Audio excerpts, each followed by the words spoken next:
झारखंड का खतियानी नेता जयराम महतो अपनी भाषणों में एक बात का बार बार जिक्र करते हैं। झारखंड का उगता सूरज जयराम महतो है, या कहें झारखंड का चमकता सितारा भी जयराम महतो है।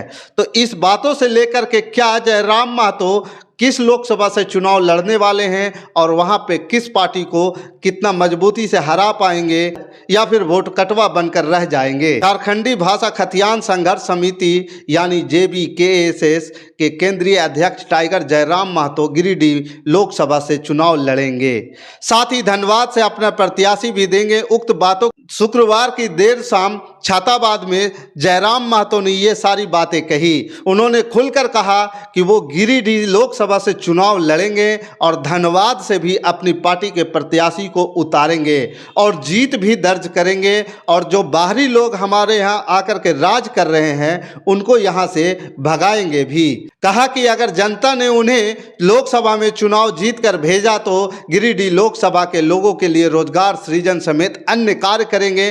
कहा कि झारखंड के लोगों को बता देंगे कि सांसद या विधायक किसे कहते हैं। आगे जयराम महतो ने कहा कि लोग कहते हैं कि झारखंड सरकार जल जमीन और जंगल की सरकार है, शोषित वंचितों की सरकार है, लेकिन इस सरकार के शिक्षक के 36,000 की बहाली में 12,000 यूपी और बिहार के लोग ले जाएंगे।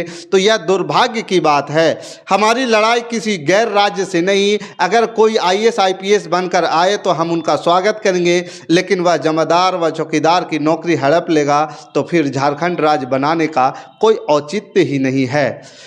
हेमंत सरकार के कार्यकाल में झारखंड का कोई विकास नहीं हुआ। इस सरकार ने सिर्फ लूटने का काम किया है। कहा कि केंद्र सरकार केवल विरोधियों के यहाँ ED की छापेमारी कराने में व्यस्त है। कार्यकाल के दौरान छाताबाद के मोहम्मद फैयाज अंसारी को माला पहनाकर पार्टी में शामिल किया गया। फैयाज ने कहा कि इस बार वे पार्षद के चुनाव में अपना भाग्य जरूर आजमाएंगे। जनता ने उन्हें मौका दिया तो वो छाताबाद वासियों के लिए अच्छा काम करके दिखाएंगे। मौके पर पार्टी के महासचिव फरजान खान, मोहम्मद निसार, राम तुरी, मोहम्मद तौहीद, मोहम्मद रियाज, अब्दुल वाहिद, मोहम्मद राजा उपस्थित थे।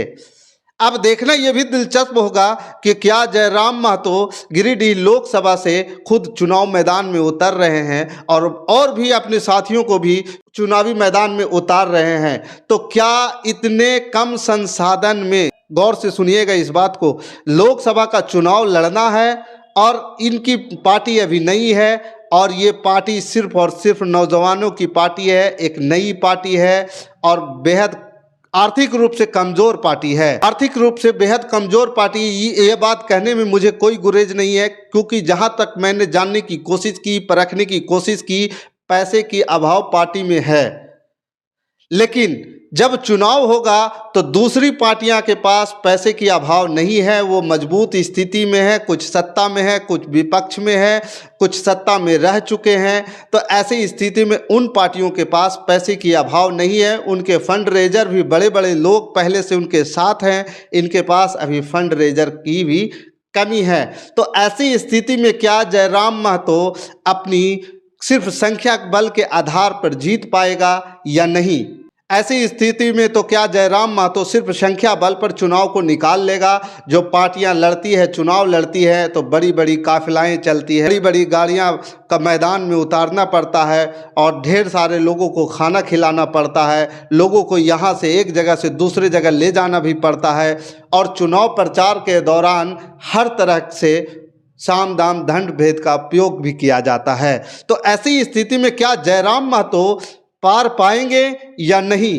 अगर पार पाएंगे तो आप हमें कमेंट करके ज़रूर बताइएगा। गिरिडीह के 2024 वाली चुनाव में लोकसभा में जयराम महतो जीतेगा या नहीं जीतेगा? आप हमें कमेंट कर बताइएगा। हमारे साथ बने रहने के लिए धन्यवाद।